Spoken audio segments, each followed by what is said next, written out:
안녕하세요. 전국에서 교육행정직을 준비하고 계시는 수험생 여러분, 여러분의 교육학을 책임지고 있는 지아쌤입니다.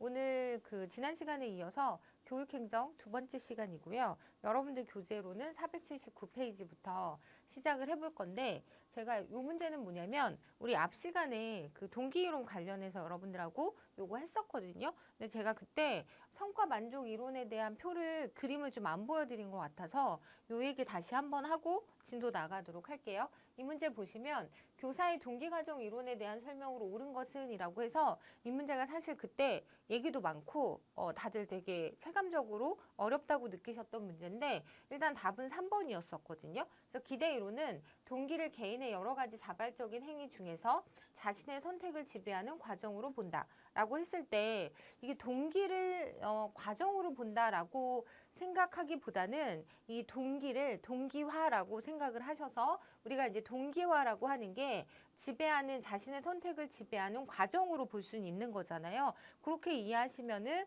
뭐 영어는 어쨌든 모티베이션이니까 그걸 연관해서 동기화로 이해를 하면 조금 나을 것 같다라고 말씀을 드렸던 문제고요. 근데 나머지 걸 보려고 제가 보여드리는 건데 일단 직무에서 만족을 주는 요인과 불만족을 주는 요인을 독립된 별개의 차원으로 본 거는 동기위생 이론이라고 하고요. 허즈버그의. 그리고 이제 공정성 이론은 여기 보시면 보상의 양뿐 아니라 그 보상이 공정하다고 지각하는 정도가 만족을 결정한다. 이거는 이제 공정성 이론이 아니고요. 성과 만족 이론이라고 말씀을 드렸는데 성과 만족 이론은 뭐냐면 기대 이론이 좀 발전된 형태, 확장된 형태라고 보시면 되고요. 우리가 이제 기대 이론 할 때는 노력, 성과, 보상, 그리고 성과가 1차 수준 결과, 보상이 2차 수준 결과고요. 노력에서 성과로 넘어가는 그 사이에 기대감이라는 것이 있고 성과가 보상으로 연결되는 그 안에 우리가 수단성이라는 개념을 좀 넣어서 설명을 해드렸는데 어쨌든 이 이론은 자신의 행동의 결과가 가져다주는 보상에 대한 기대와 가치를 주관적으로 평가해서 그 동기화 과정을 통해서 행동을 선택한다라고 보는 게 기대 이론이고 기대 이론의 4가지 요소로 노력, 성과, 보상, 유인값 뭐 이런 것들 우리가 선택할 수 있는 거죠. 뭐 기대감도 되게 중요한 요소가 될 거고 근데 여기서 조금 더 나아간 이론이 여기 보시면 성과 만족 이론이라고 하는 거거든요. 여기 표에 보시면 보상의 공정성을 자각하는 정도 이게 다시 동기화에 영향을 미친다라고 해서 이 부분이 들어가면 우리가 흔히 공정성 이론하고 좀 헷갈릴 수 있는데 제가 지난 시간에 공정성 이론은 타인과의 비교 이론이다라고 이제 강조를 해드렸잖아요. 그래서 이렇게 보상의 양뿐 아니라 그 보상이 공정하다고 지각하는 정도가 만족을 결정한다고 본다라는 이제 문장이 나오면 이건 공정성 이론이 아니라 성과 만족 이론으로 정리를 하셔야 된다라는 걸 이제 그림을 통해서 다시 한번 보여드리려고 이 문제를 보여드렸고요. 그리고 이제 마지막 요게 자신이 투자한 투입대 결과의 비율을 타인의 그것과 비교해서 공정성을 판단한다. 이렇게 비교라는 말이 들어갔을 때 우리가 공정성 이론이라고 얘기할 수 있다. 그리고 이제 또 다른 차이는 공정성 이론은 내용 이론이잖아요. 그리고 이제 그런 부분에 있어서도 여러분들이 좀 구분을 하시면 좋을 것 같아요. 네, 요거 혹시 몰라서 제가 다시 한번 설명을 드렸고 오늘 진도는 여러분들 교재 479페이지에 교육정책 과정과 결정 모형에 대해서 얘기를 해보도록 할게요. 보시면 교육정책 과정이라고 할 때 그 3번째 줄을 좀 볼게요. 교육정책은 정치적 과정을 통해 이루어지는 하나의 중요한 의사결정이고 그 목적은 교육 목적 실현을 도모한다는 특성을 지닙니다. 행위의 측면에서 의사결정이라는 특성을, 형성 혹은 과정의 측면에서는 정치적 과정이라는 특징, 효과의 측면에서는 교육 목적의 실현이라는 특징을 갖고 있다. 라고 읽어보시면 되고요. 그리고 그 밑에 우리가 이제 교육정책 과정에 대해서 얘기를 할 건데, 이 교육정책 과정이라고 하는 게 과정 면에서 추구되는 기본적인 가치, 목표 및 성과 면에서 추구되는 기본적 가치, 그리고 교육정책 결정 과정 이렇게 3개로 나눠서 제가 설명을 드릴 거거든요. 근데 여기서는 여러분들이 이 용어에 좀 익숙해지려고 하는 게 좀 중요할 것 같아요. 그래서 예를 들어 뭐 적합성이라고 하면 요거는 뭐 쉽게 여러분들이 이해하실 것 같은데 교육 정책이 그 시대의 사회적 요구에 부응하고 있는 정도, 부응하고 있는 정도, 얼마나 그 시대의 사회적 요구에 적합한가, 이렇게 할 때 우리가 적합성이라는 표현을 쓰고요. 합리성 하면 무조건 지성, 이성 뭐 이런 얘기가 나와야 되기 때문에 지성의 원리, 과학적 문제 해결 방식, 계획의 논리, 이걸 이제 합리성의 가치라고 얘기할 수 있고요. 그리고 제가 어느 순간에건 민주성이라는 개념이 나오면 참여, 반영, 이걸 중요한 키워드로 가져가자라고 말씀을 드렸잖아요. 그래서 참여의 폭을 넓히는 거, 독단을 배제하고 책임과 권한을 분산시키며 조직 구성원의 참여의 폭을 넓히는 걸 민주성의 가치라고 얘기할 수 있고요. 그리고 효과성은 들어간 거 대비 이제 결과 나오는 것들이 많아야 되는 거기 때문에 이게 이제 목표 성취가 하나의 결과인 거잖아요. 그래서 목표 성취의 정도를 의미하는 건 효과성. 그리고 이 능률성이라는 표현도 자꾸 봐두시면 좋은데, 능률성은 충족시키고 우리가 만족시키는 개념이다라고 생각하시는 거 되게 중요하다라고 말씀을 드리고요. 그래서 조직 구성원의 심리적 요구를 충족시키고 만족시키는 정도를 우리가 이제 능률성이라는 표현을 써요.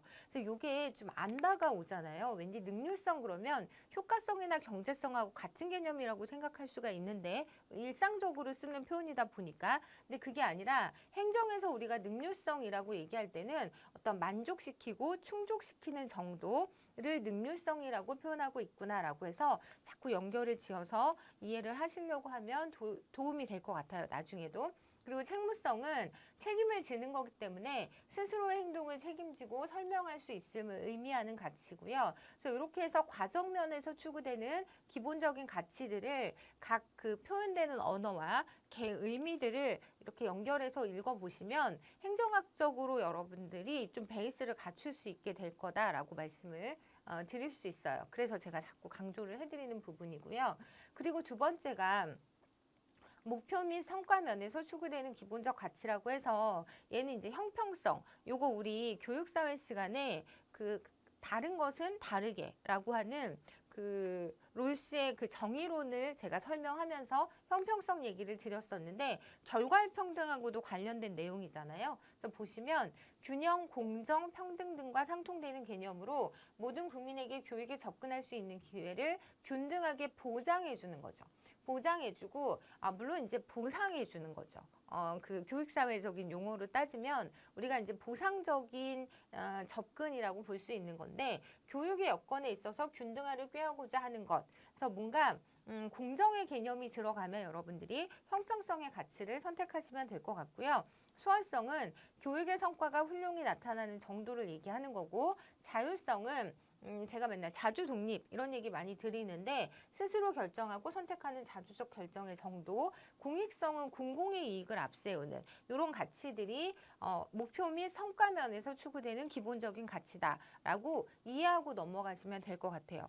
그리고 이제 이 부분부터는 교육정책 결정 과정을 이제 이렇게 놓고 봤을 때 캠벨이라고 하는 분이 이 교육정책의 과정 중에서 정책 형성 과정과 정책 결정 과정을, 그러니까 정책 형성 과정과 정책 결정 단계라고 하는 이 부분을 기본적 힘의 작용 단계, 선행 운동 단계, 정치적 활동 단계, 입법 단계로 구분되는 4단계의 흐름으로 모형화 시켰는데, 요거 관련해서 과거 시도교육청 문제에서도 문제가 많이 출제됐던 부분이라서 요거는 여러분들이 꼭 체크하고 가셔야 되거든요. 첫 번째, 기본적 힘의 작용이라는 건 뭐냐면 교육정책 결정이 전국적 또는 세계적 범위에서 발생하는 중요한 정치적, 경제적, 사회적, 기술공학적 힘의 작용으로 출발한다라는 개념을 일단 기본적 힘의 작용이라고 하고요. 두 번째는 이 기본적 힘의 작용 다음 단계로 선행운동 단계가 있는 거죠. 선행운동 단계는 존경받는 개인 또는 전문가 집단이 주도하는 교육개혁에 대한 건의와 같이 기본적 힘에 대한 일종의 반응으로 보시면 되고요. 그리고 세 번째가 정치적 활동인데, 정책 결정에 선행되는 공공토의나 논쟁, 전국적으로 또는 지역 단위로 교직단체, 정당, 매스컴 등이 앞장서서 정책 결정 분위기를 조성하는 이해관계 집단들이 나오게 되면 우리가 정치적 활동, 존경받는 개인이나 전문가 집단은 선행운동, 요거 두 개가 문제에서 많이 출제되고 있기 때문에 그렇게 정리하시면 좋을 것 같고요. 그리고 입법은 행정부나 입법부에 의한 정책 형성의 최종 단계라고 보시면 될 것 같아요. 그래서 문제를 좀 보시면 캠벨의 교육정책 수립 단계 중에서 다음 글에 해당하는 것은? 이라고 물어보고 있고요. 여러분들 교재를 보시면 481페이지에 나와 있는 내용인데 교육과학기술부 산하 자문위원회 또는 각종 연구소나 전문기관이 작성한 보고서를 통해서 교육정책이 제안된다. 이거는 이제 전문가 집단에 의해서 주도되는 거기 때문에 이해 집단이 아니라서 선행운동을 여러분들이 선택하시면 되는 문제였고요. 그리고 나서 이제 그 다음에 교재 481페이지 교육정책의 집행 및 평가로 좀 넘어가 볼 건데 교육정책의 집행은 결정된 정책을 구체적으로 실현시켜 나가는 과정이잖아요.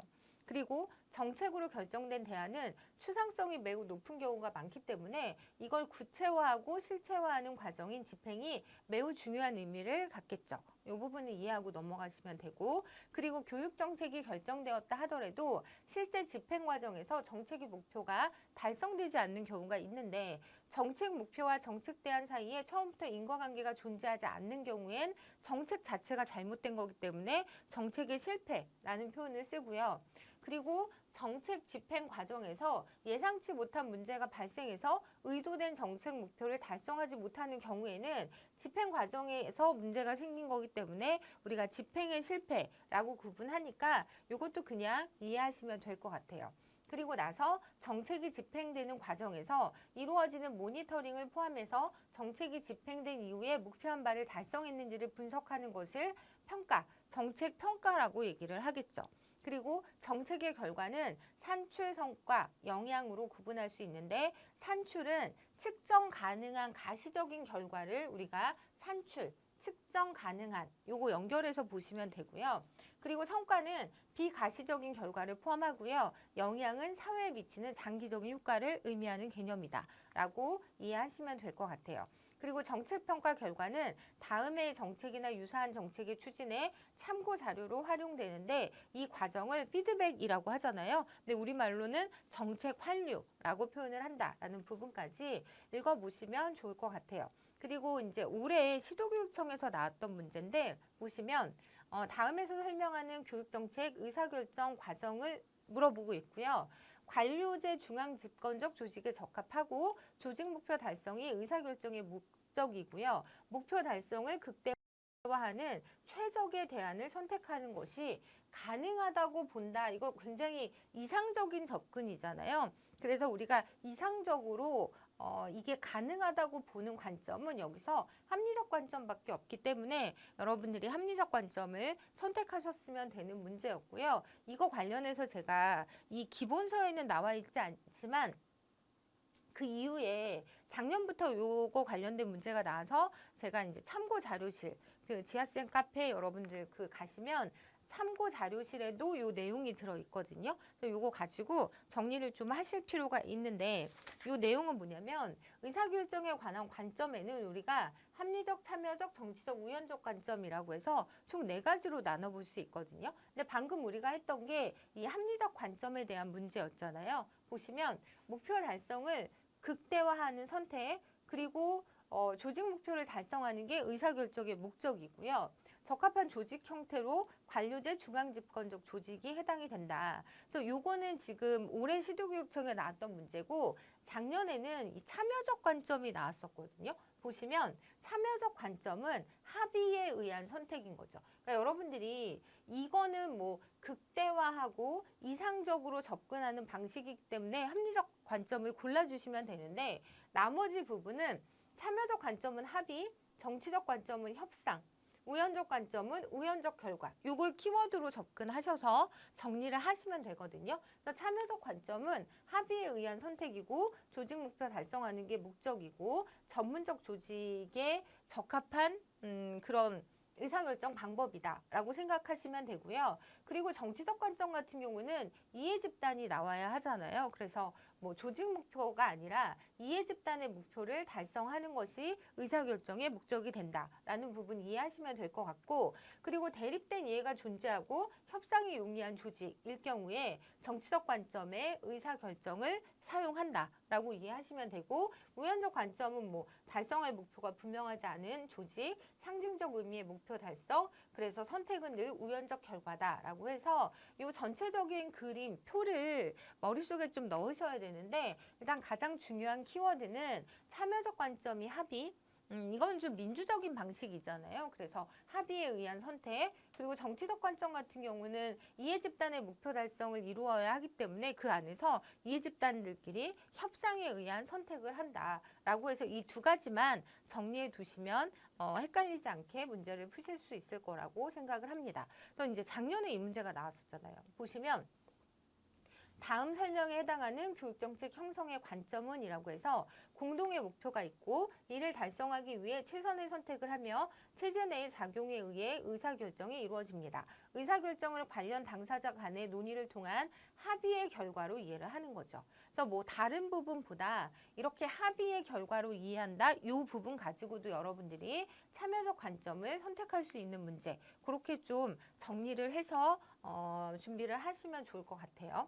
그리고 나서 이제 여러분들 교재에 교육정책 결정 모형에 대해서 얘기를 해볼 건데 482페이지고요. 첫 번째 합리 모델을 보시면 이거는 뭐 아까 그 합리적 관점에서도 마찬가지였지만 합리성이라고 할 때는 그 의사결정을 위해 필요한 모든 지식과 정보를 수집하고 이를 객관적으로 분석 종합해서 최적의 대안을 선택할 수 있다고 보는 거죠.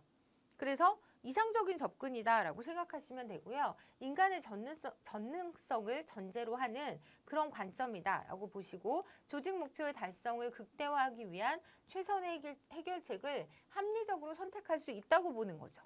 그리고 이 모델은 구체적으로 모든 가능한 해결 대안을 인식하고 각 대안의 모든 가능한 결과를 알아내고 그의 가치 체계와 반대되는 결과를 평가할 수 있고 목표를 충족하는 정도에 따른 대안의 순서를 정하고 나서 목표 달성도를 극대화할 수 있는 대안을 선택. 이 과정 전부가 하나하나 다 되게 이상적으로 접근하고 있다. 그래서 이럴 때 여러분들이 합리 모델을 선택해 주시면 되고요. 자료 분석 및 종합에서 계량적 방법이 강조되지만 측정이 다 가능하다고 보기 때문에, 그런데 인간의 복잡한 심리적 요소가 고려되지 않고 객관성만 강조함으로써 현실적인 측면보단 논리적인 당위성만 강조하고 있고 구성원들이 수용하기 어려운 최종 대안을 선택하는 경우도 일어난다라는 비판을 받을 수 있는 거죠. 그렇게 여러분들이 합리 모델을 정리하시면 될 것 같고, 그리고 두 번째가 만족 모델. 제가 아까 주관적인 어떤 만족,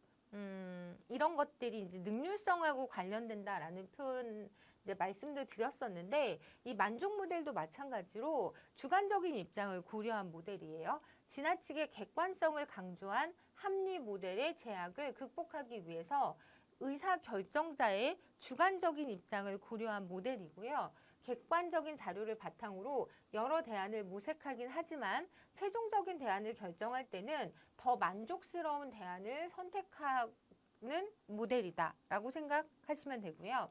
객관적으로 의사결정을 위한 개념적인 특징, 정보, 가치 등이 제공된다고 할지라도 대안을 찾고 결과를 예언하는 인간의 능력에는 한계가 있다고 보는 거죠.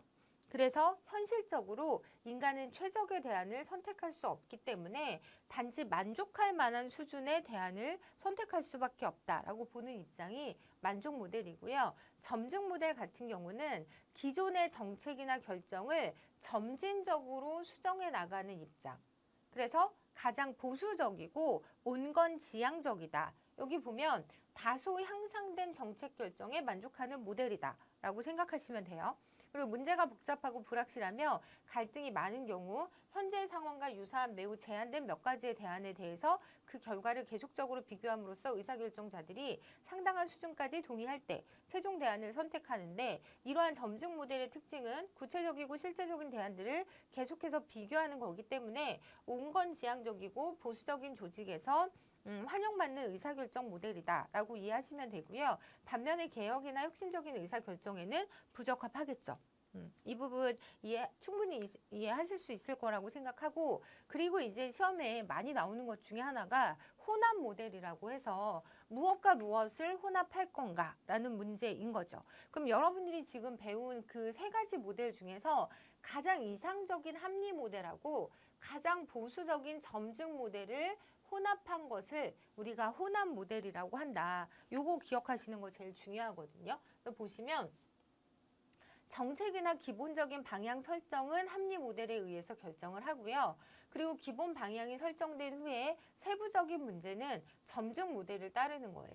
그래서 두 입장을 절충하는 개념이다 라고 볼 수 있는데, 근데 막상 이렇게 모델을 이제 실제로 이제 수행을 해 나가다 보면, 이 과정을 하다 보면 의사결정자의 기본 방향에 대한 통제의식을 제외하면 점증 모델하고 크게 다르지 않은 결과가 나올 가능성이 되게 많다는 거죠. 그래서 그렇게 비판을 받고는 있지만 여러분들은 일단 혼합 모델이라고 할 때 문제 되게 자주 출제되고 있는 부분이기 때문에 이상적인 합리 모델과 그리고 가장 보수적인 점증 모델을 합쳤다라고 이해를 하시는 게 제일 중요하고요. 그리고 5번의 최적 모델이라고 하는 건, 얘는 이름을 좀 기억을 하셔서 여기 치읓이 들어가 있잖아요. 그래서 최적 모델 할 때는 초합리적인 요인을 의사결정에 포함한다. 요거를 이제 키워드로 좀 기억을 하셔야 되는데, 무슨 얘기냐면 얘도 합리 모델과 점증 모델의 절충을 시도한 거는 비슷해요. 그런데 양자의 단순 합계적 혼합이 아니라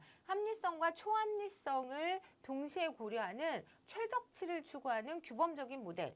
그래서 초합리성이라는 개념이 나오면 그 치읓을 따서 여러분들이 최적 모델로 이렇게 연결을 좀 시키셔야 하고요. 그리고 이거는 그동안 비합리적이라는 이유로 배제되어 왔던 요인들이 의사결정권자의 의지와 노력에 따라 최적의 의사결정에 필요한 핵심 요소가 될 수 있음을 확인해 주지만, 불분명한 초합리성이라는 개념이 비현실적이고 이상적이라는 비판을 받기도 하겠죠. 네, 이 부분 이해하시면 되고요. 그래서 이제 문제는 이렇게 많이 나와요. 이렇게 나오는데 여러분들 교재 483페이지에도 나와 있는 문제예요. 그래서 이제 교재로 문제를 좀 보시자면, 혼합 모형은 만족 모형과 뭐 합리성 모형 이렇게 나왔는데, 이거 제가 강조했던 부분이라서 제가 고쳤을 것 같아요. 합리성 모형하고 점증 모형을 합친 거다. 요거 되게 중요한 내용이고요. 그리고 2번 같은 경우는 인간의 이성과 합리적 행동에 대한 믿음을 바탕으로 가장 합리적인 최선의 대안을 찾고자 하는 모형은 합리성 모형. 요거는 네, 그렇게 연결을 하시고요. 그리고 얘가 지금 답이 3번이라서 최선의 결정은 이론적으로만 가능할 뿐이고 실제로는 제한된 범위 안에서 합리성만 추구할 수 있다고 본 것이 만족 모형의 기본 전제. 그리고 이제 네 번째 같은 경우는 점증 모형 얘기인 거죠. 기존의 정책 대안과 경험을 기초로 약간의 개선을 도모할 수 있는 제한된 수준의 어떤 제한된 수의 대안을 검토해서 현실성 있는 정책을 선택하는 건 점증 모형이다 라고 정리하시면 되고요. 최종 모형 여기 나와 있진 않지만 아까 말씀드린 것처럼 혼합 모델과 유사하지만 합리성과 초합리성을 동시에 고려하는 최적치를 추구하는 규범적인 모델이다 라고 생각하시면 될 것 같아요. 그리고 지금까지는 어찌됐던 뭔가 이성을 토대로 합리성을 기반으로 해서 모델의 유형을 저희가 살펴봤다면, 이 쓰레기통 모델은 뭐냐면 비합리성을 기반으로 해서 존재를 한다는 부분이 완전히 앞에 이론들하고 차이가 있다라고 생각을 하시고요. 비합리적, 우연적 선택으로 의사결정이 이루어진다고 보는 거죠. 그리고 이 코헨과 마츠가 주장하는 목표의 모호성, 목표 달성을 위한 방법적 체제의 불분명성, 유동적 참여 등을 특징으로 하는 조직화된 무정부 조직의 상황에서 일어나는 의사결정 모델이다. 우리 앞에서 학교 조직의 특징 할 때 학교 조직은 저 세 가지 특징을 갖고 있기 때문에 조직화된 무정부 조직이다라는 걸 배웠었잖아요. 그래서 이런 조직을 가정했을 때 여기에서 일어나는 의사결정 모델을 우리가 쓰레기통 모델이라고 얘기할 수 있다라고 생각하시면 되고요. 의사결정이 합리성에 근거해서 목표 달성을 위한 체계적인 과정에 의해 일어나는 것이 아니라 의사결정의 요소들인 문제해결책, 참여자, 선택의 기회 등이 서로 다른 시간에 우연적 요인에 의해서 그 통 안에 모일 때 의사결정이 이루어진다고 보는 거죠. 비합리적인 의사결정에 강조점을 두고 있다는 점에서 다른 모델과 구별해서 여러분들이 기억하셔야 되고요. 문제를 보시면 교육정책 결정 모형을 물어보고 있는데 의사결정은 합리성보다는 우연성에 의존한다. 이러면 더 안 읽어보더라도 여러분들이 쓰레기통 모델 선택하셔야 되고요. 그리고 문제와 해결책이 조화를 이룰 때 좋은 의사결정이 이루어진다. 조직의 목적은 사전에 설정되는 것이 아니라 우연적으로 나타나는 거죠. 높은 불확실성을 경험하고 있는 조직에서 가장 많이 일어나는 정책 결정 모형이다. 이건 참고로 이제 보면서 정리하시면 될 것 같고요. 그래서 여기서는 이 각각의 모델의 핵심 키워드를 중심으로 여러분들이 좀 정리를 하셔야 되고요. 제가 요거 관련해서도 키워드 암기 노트에 다 정리를 해드렸기 때문에 그거 출력하셔서 이제 공부하시면 되는데 교육정책 결정 모형은 이렇게 합리성에 기반을 두는 경우엔 5가지.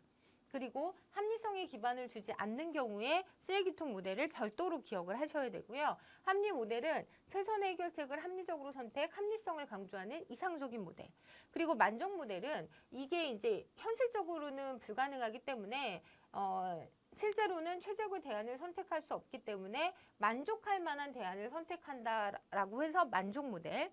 점증 모델은 기존의 정책이나 결정을 점진적으로 수정해서 보수적이고 온건적인 그런 형태의 모델이다 라고 이제 정리를 하시고, 혼합 모델은 이게 가장 중요하다고 했죠. 합리 모델과 점증 모델. 가장 이상적인, 가장 보수적인 이 2가지를 합쳤지만 사실 결과는 늘 점증 모델의 형태에서 벗어나지 못하는 부분이 있다라는 것까지. 그리고 최종 모델은 초합리성이라고 하는 요 키워드를 기억하셔서 정리하시면 될 것 같고요. 그리고 쓰레기통 모델은 의사결정에 있어서 비합리적, 우연적 선택으로 의사결정이 이루어짐, 조직화된 무정부 조직 상황에서 일어나는 의사결정 모델이다 라고 정리하시면 될 것 같아요. 그리고 나서 이제 여러분들 교재에 의사소통과 갈등관리라고 해서 485페이지로 넘어갈 건데, 이제 우리가 그 조직 의사소통이 되게 중요하잖아요. 조직 안에서. 그래서 이런 어떤 갈등을 관리하는 방식에 대해서 토마스라는 사람이 협동성을 X축으로 독단성을 Y축으로 해서 갈등을 감소시키기 위한 5가지 유형을 제시를 한 거거든요. 그래서 여기서 협동성이란 한 편이 상대편의 관심과 이익을 어느 정도 만족시켜 주느냐와 관련된 그런 입장이고요. 독단성은 자기 자신의 이익과 관심을 이제 만족시키려고 하는가. 그래서 여기 나오는 독단성은 나의 이익이고, 이 협동성은 나의 이익에다가 그거보다 상대방의 이익을 좀 살피겠다 해서 그걸 이제 표현하기를 독단적인 게 아니라 협동적인 측면이 있다라고 해서 독단성과 협동성으로 나눠서 요 5가지의 어떤 유형을 제시를 하는 거죠. 그래서 보시면 이게 이제 486, 487쪽에 이제 나와 있고요. 실제로 2015년도 시도교육청 문제에서도 나왔던 부분이라 여러분들이 좀 이해를 하셔야 되는데, 1번 유형 같은 경우는 경쟁형이에요. 그래서 상대방을 희생시키고 나의 갈등을 해소하겠다는 거죠. 가장 독단적일 수 있는 모델인 건데, 얘는 신속한 결정이 요구되는 긴급한 상황, 그리고 중요한 사항이지만 인기 없는 조치가 요구되는 경우라 나한테만 좀 중요한 거죠. 그리고 조직의 성장에 중요한 문제일 때 이런 형태의 의사결정, 그러니까 방법을 쓸 수 있다. 그러니까 뭐 갈등 관리의 방식을 쓸 수 있다라고 보시면 되고요. 그리고 2번째 같은 경우는 자신의 욕구를 포기하고 상대방의 갈등을 해소하려는 노력. 그러니까 1번하고 완전 반대되는 입장이잖아요.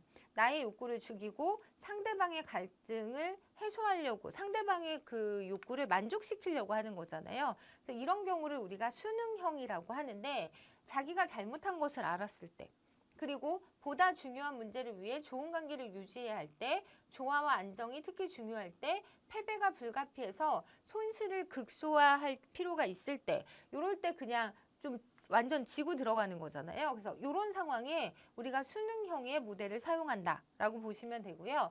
3번째는 딱 중간에 있는 타협형이라고 해서 양측의 상호 교환과 희생, 부분적 만족으로 갈등을 해소하려는 그런 유형. 이건 절충안적인 입장이다라고 보시면 되는데 요거 같은 경우는 복잡한 문제에 대한 일시적인 해결책을 얻고자 할 때 당사자들의 주장이 서로 대치되어 있을 때 목표 달성에 따른 잠재적인 문제가 클 때 절충안을 선택하는 타협형을 따른다라고 이해하시면 되고요.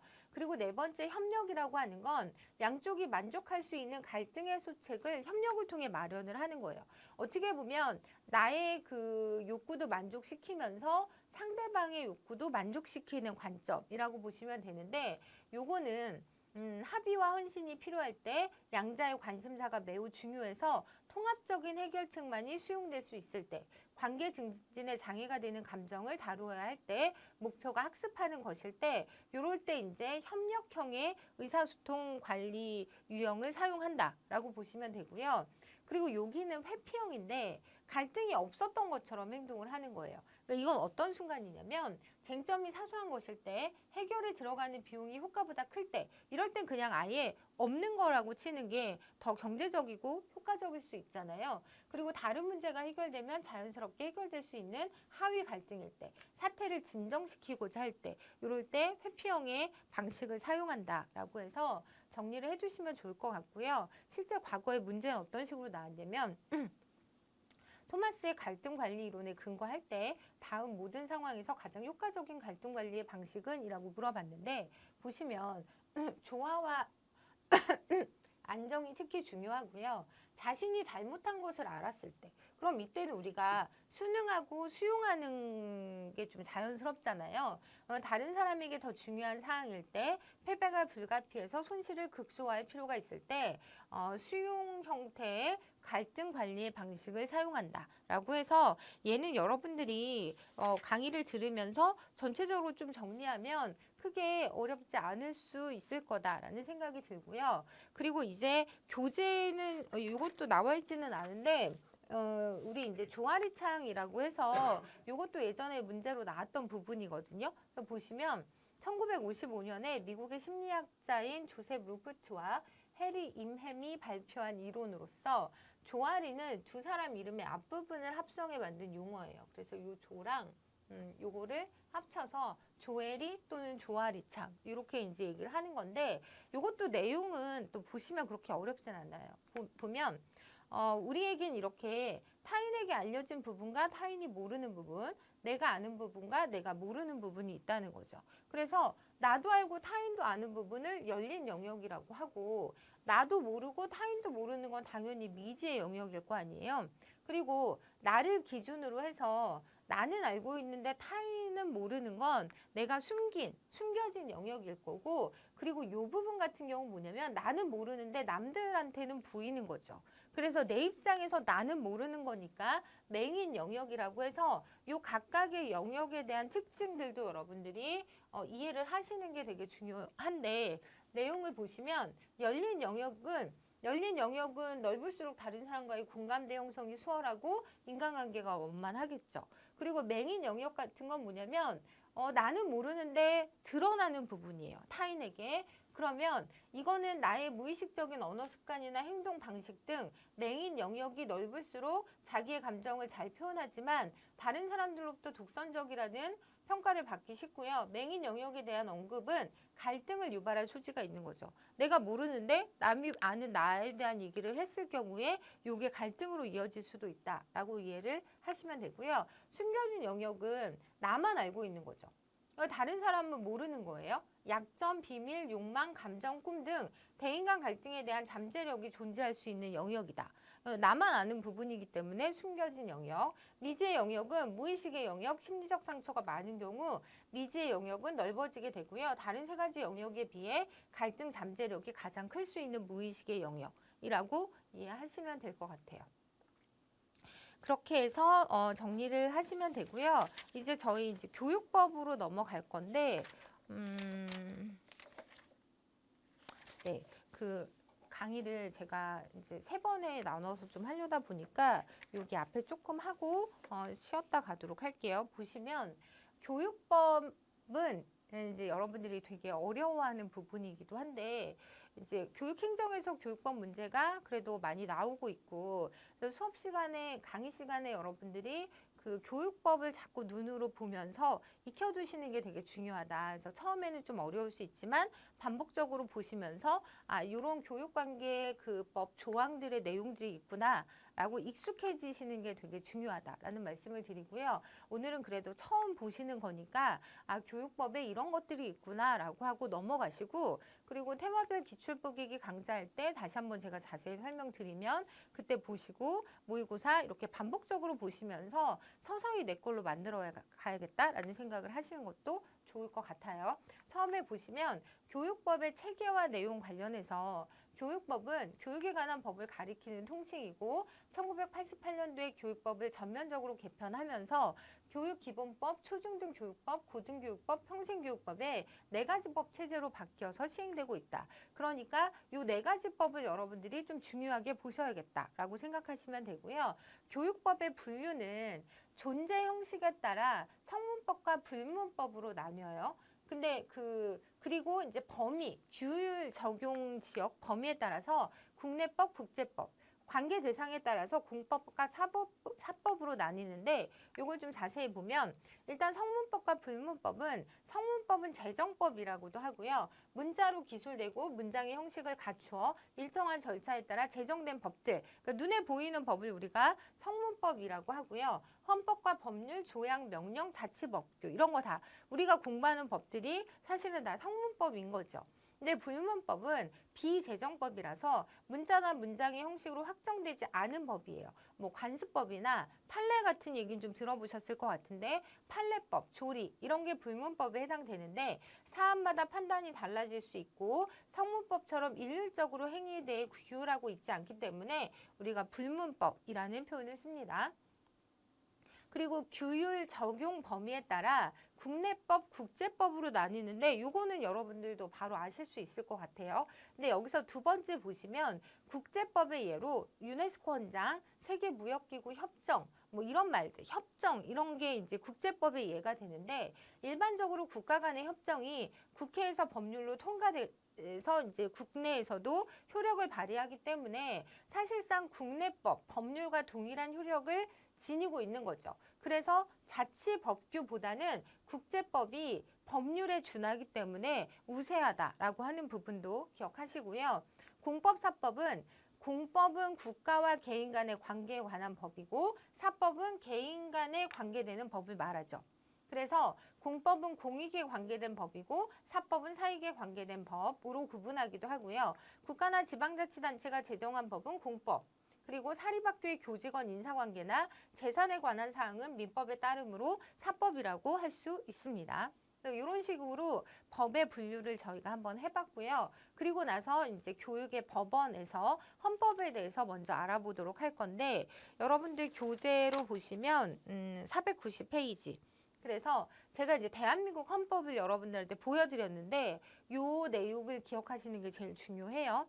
네, 처음부터 기억하려고 하지 말고 전체적으로 한번 저랑 같이 훑어보시고 이후에 계속 제가 반복해서 말씀을 드릴 건데, 대한민국 헌법에 제31조에 교육에 관한 내용을 규정하고 있어요. 그래서 이 부분을 우리가 교육헌법이다라는 표현을 쓰기도 하는데, 제31조를 보시면 총 6항으로 되어 있잖아요. 그래서 여러분들이 이 6가지를 다 기억을 하셔야 되는데, 첫 번째 보시면 모든 국민은 능력에 따라 균등하게 교육을 받을 권리가 있다. 그래서 이건 다른 말로 하면 교육 평등 조항, 평등의 원칙과 차등의 원칙을 같이 포함하고 있는 개념이다. 그래서 첫 번째, 교육을 균등하게 받을 권리를 가진다. 두 번째는 모든 국민은 그 보호하는 자녀에게 적어도 초등교육과 법률이 정하는 교육을 받게 할 의무를 진다. 요거 시험에 많이 나오거든요. 그래서 이거를 지금 우리나라 의무교육이 중학교까지예요. 그래서 중학교까지 법률이, 그러니까 중학교까지 의무교육으로 한다. 이렇게 조항을 바꿔서 내거나, 또는 이제 요거 관련해서 고등학교까지라고 하거나, 이런 이제 오답 문제들이 많이 나오고 있는데, 여러분들이 여기서는 기억하셔야 되는 게, 그 의무교육 조항이라고 했을 때 이 의무교육의 주체가 학생이 아니라 학부모가 그 의무를 갖는 거죠. 그래서 표현 자체도 그 보호하는 자녀에게 적어도 초등교육과 법률이 정하는 교육을 받게 할 의무를 진다라고 표현을 했다는 부분. 그리고 두 번째는 법률이 정하는 교육이라고 했지 여기 중등교육이나 고등교육이라는 표현을 쓰진 않았잖아요. 그 부분도 기억을 하셔야 되는데 현재는 중등교육이지만 초등교육 이후의 교육도 의무교육에 포함시킬 수 있음을 예정해서 이렇게 쓴 거죠. 그럼 이후에 앞으로 고등학교까지도 법률이 정하는 교육을 이제 고등학교가 의무교육이 돼버리면 의무교육으로 지정이 되면 그때도 역시 법률이 정하는 교육을 받게 할 의무를 진다라는 표현으로 우리가 사용할 수 있는 거잖아요. 그래서 이제 그 두 가지를 같이 기억하시면 될 것 같고요. 세 번째는 무상교육 조항이라고 해서 의무교육은 무상으로 한다라는 부분. 그리고 네 번째, 교육의 자주성, 전문성, 정치적 중립성 및 대학의 자율성은 법률이 정하는 바에 의해서 보장된다. 그래서 이 법률들을 좀 보면 교육의 자주성 같은 경우는 지방교육 자체에 관한 법률이 있잖아요. 예를 들면 이거 말고도 또 되게 많지만 그리고 교육의 전문성이라고 할 때는 초중등 교육법상의 교원 자격제도 이런 것들을 예로 들 수 있고요. 정치적 중립성이라고 하면 지방교육 자체에 관한 법률에서 교육감의 정당 가입 기간을 뭐 1년 안에는 정당에 가입한 이력이 없어야 된다. 뭐 이런 법률들, 규정들이 있거든요. 이걸 예로 들 수 있고 대학의 자율성 관련해서는 고등교육법 등에 의해서 보장되고 있는 어떤 그런 내용들이다라고 보셔서 법률이 정하는 바에 의해서 보장이 되고 있다라고 하는 부분을 이해하시면 될 것 같아요. 그리고 다섯 번째가 뭐냐면 국가는 평생교육을 진흥하여야 한다라고 해서 평생교육 조항이 여기에 포함되어 있다. 그러니까 교육이라고 할 때 학교 교육뿐만 아니라 전체 국민을 대상으로 평생교육도 염두에 두어야 하기 때문에 이 6개 조항 안에 평생교육 조항도 들어있다라고 기억을 하시고요.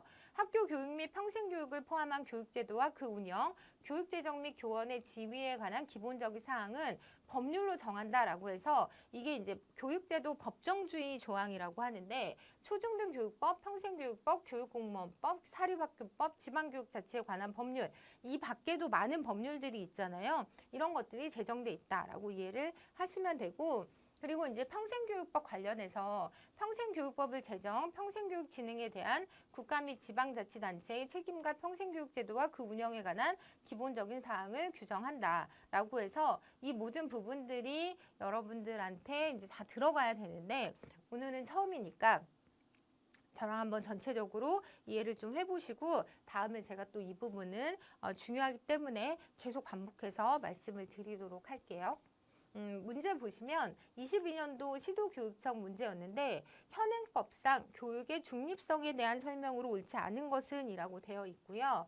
일단 얘는 답이 4번이었어요. 4번이 보시면 공립학교에서는 학교 운영에 동의가 있는 경우 특정한 종교를 위한 종교교육을 할 수 있다라고 되어 있는데 어떠한 경우에서건 종교교육을 할 수 없다라고 생각하시면 되고요. 나머지 3개가 맞는 내용인데 교육은 정치적, 파당적 또는 개인적 편견을 전파하기 위한 방편으로 이용되어서는 안 되고요. 그리고 교원 노동조합은 정치활동을 할 수 없다. 그리고 교원은 특정한 정당이나 정파를 지지하거나 반대하기 위해서 학생을 지도하거나 선동하여서는 아니 된다. 이게 교육의 중립성에 대해서 현행법이 규정하고 있는 내용이잖아요. 그래서 요거 관련해서 근데 또 우리가 이 문제를 그 법적인 그 지식이 없더라도 교육의 중립성을 물어보고 있으면 당연히 종교에 있어서도 교육이 중립적인 입장이어야 할 텐데 여기서는 보면 동의가 있는 경우 종교교육을 할 수 있다라고 했기 때문에 여러분들이 그냥 기본적인 상식을 가지고도 4번을 고를 수 있었던 문제. 그리고 보면 교육법 관련해서 되게 어려울 것 같다는 생각을 우리가 하잖아요. 근데 막상 문제는 답은 굉장히 쉬운 답이 이제 들어있기 때문에 여러분들이 걱정하지 않고 자신 있게 문제를 푸는 것도 되게 중요하다라는 말씀을 드리고요. 그리고 그 다음 문제 보시면 헌법 제31조에서 규정하고 있는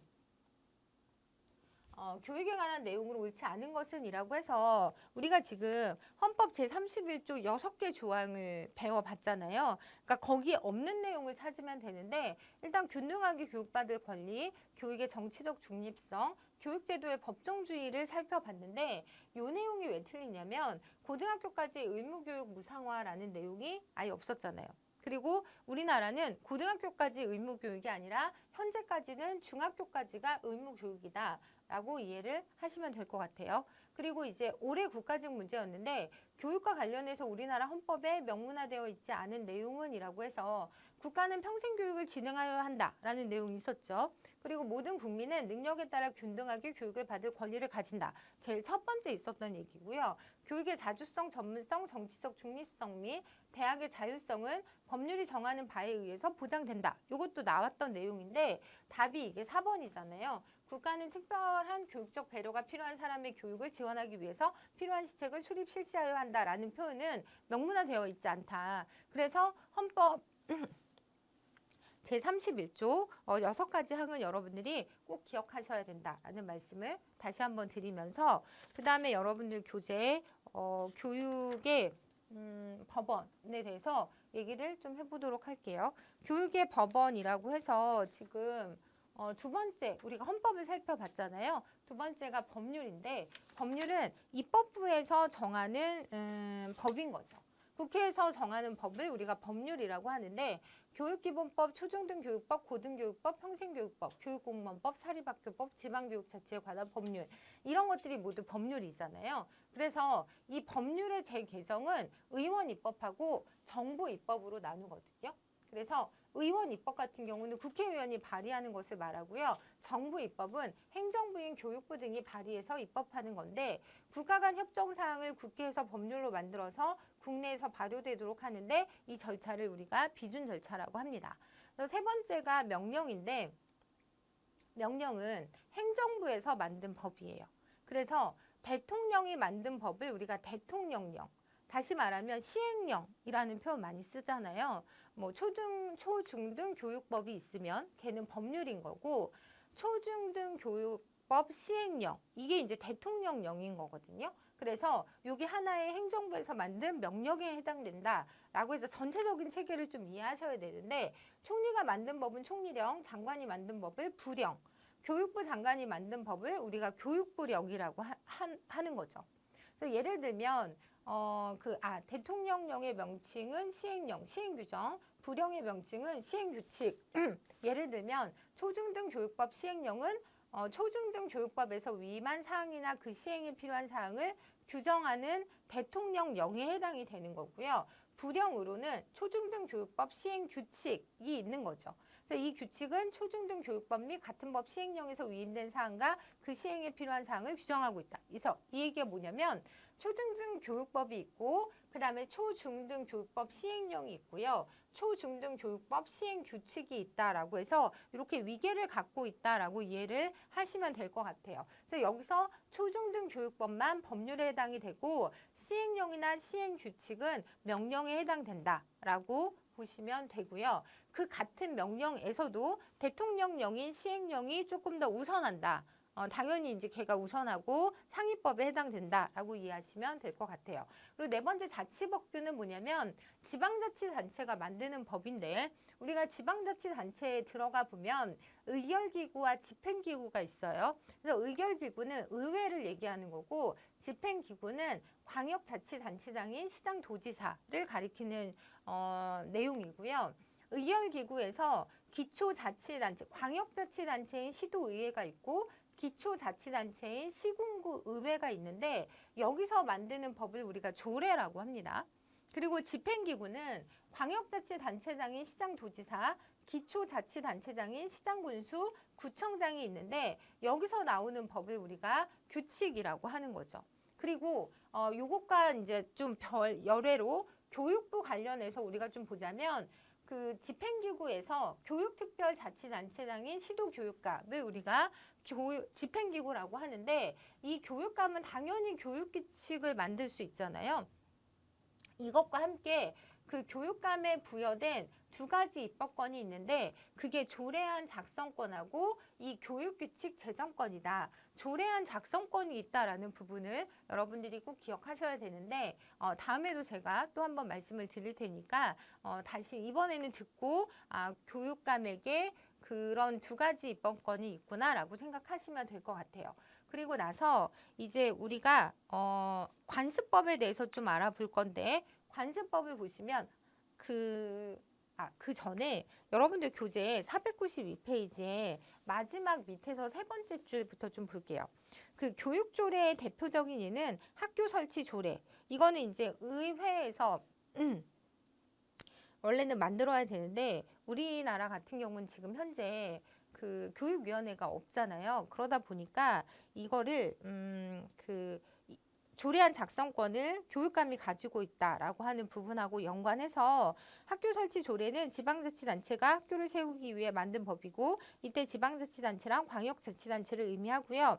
예외적으로 지역특화 발전특구에 대한 규제 특례법상의 교육특구로 지정된 지방자치단체에서는 학교를 세울 수 있도록 허용하고 있다라고 하는 그런 학교 설치 조례 이런 것들도 그 조례의 예가 된다라고 해서 그 부분은 한번 읽어보시면 될 것 같아요. 그리고 다섯 번째 관습법으로 넘어가면 관습법은 그 불문법의 예잖아요. 그래서 행정선례와 유권해석이 있고 행정선례는 새로운 사건이나 문제가 발생했을 때 이를 판단하는 기준으로서 유사한 사례에 대해 행정관청에서 처리했던 선례를 말하고요. 유권해석은 관련된 권한을 가진 행정관청이 내리는 해석으로 그 존재 형식은 질의에 대한 답변의 형태로 존재한다. 그리고 판례법이라고 하는 건 관습법은 판례에 의해 확정되는 속성을 갖고 있고 선판례가 후판례를 구속하는 거죠. 조리는 사물의 본질적인 이치를 가리키는 말로써 성문법이나 다른 불문법이 존재하지 않는 경우에 이 동원되는 법원에 해당이 되고요. 경험칙, 사회통념, 사회상규, 상식, 가치관 등 사회 일반인들이 전반적으로 공유하는 의식이라고 할 수 있어요. 법원의 판결에서도 사회상규라든지 사회통념상 인정된다라는 말이 자주 등장하는데 이런 게 어떤 조리의 예라고 볼 수 있는 거죠. 이렇게 해서 법원에 대해서 우리가 좀 살펴봤고 그리고 이제 문제를 보시면 교육법의 존재 형식과 그 구체적인 예의 연결이 옳지 않은 것은 이라고 해서 요거는 여러분들 되게 금방 찾을 수 있죠. 조례라고 했으면 여기도 조례여야 하는데 규칙이라고 하고 조례라고 했기 때문에 답은 4번이고 나머지 맞는 내용인 거죠. 보시면 초중등교육법은 법률에 해당하고 유네스코 헌장은 조약, 고등교육법 시행령은 명령에 해당되는 거죠. 그래서 우리가 배웠던 내용을 이걸로 좀 정리하시면 좋을 것 같아요. 그리고 우리가 이제 법 적용의 우선 원칙이라고 해서 그 성문법, 불문법을 배웠는데 일단 제정된 법인 성문법이 우선하고요. 그리고 상위법은 국회에서 제정된 법률이 행정부의 명령에 우선한다. 그래서 상위법 우선의 법칙. 신법은 뭐냐면 새로 제정된 법이 이전에 만들어진 법보다 우선이 돼야겠죠. 번호상으로는 후번이 선번에 우선한다. 특별법은 뭐냐면 요거 좀 중요한데 그 교육자치나 교원신문 교육재정 관련법은 일반법보다 우선이 돼야 한다. 이 내용이거든요. 그래서 노동조합법이 있지만 교원노조법에서 규정하고 있는 내용이 좀 더 특수한 내용이기 때문에 걔를 먼저 우선하는 특별법 우선의 원칙을 가지고 있다라고 해서 이 부분도 꼭 기억하시고요. 그리고 이것 관련해서 문제를 보시면 법 적용의 우선 원칙에 대한 설명으로 옳은 것은 물어보고 있는데 얘는 일단 지방자치법과 지방교육자치법에 관한 법률이 충돌할 경우에는 특별법이 우선이잖아요. 그래서 후자를 우선적으로 적용하는 거고 초중등교육법 그리고 시행령이면 이거는 상위법이 우선이니까 전자가 우선이고요. 3번은 맞아요. 이 두 개가 붙을 때는 이 특별법이 우선적으로 적용이 돼야 되고 그래서 답은 3번이고 신법, 국법이 충돌할 때는 신법이 먼저 그러니까 신법이 우선인 거죠. 나중에 제정된 법을 우선적으로 적용해야 되는 거기 때문에 요거 이렇게 문제 푸시면 될 것 같아요. 그래서 저는 잠깐 쉬었다가 교육 관련 주요 법령으로 이어서 진행하도록 할게요.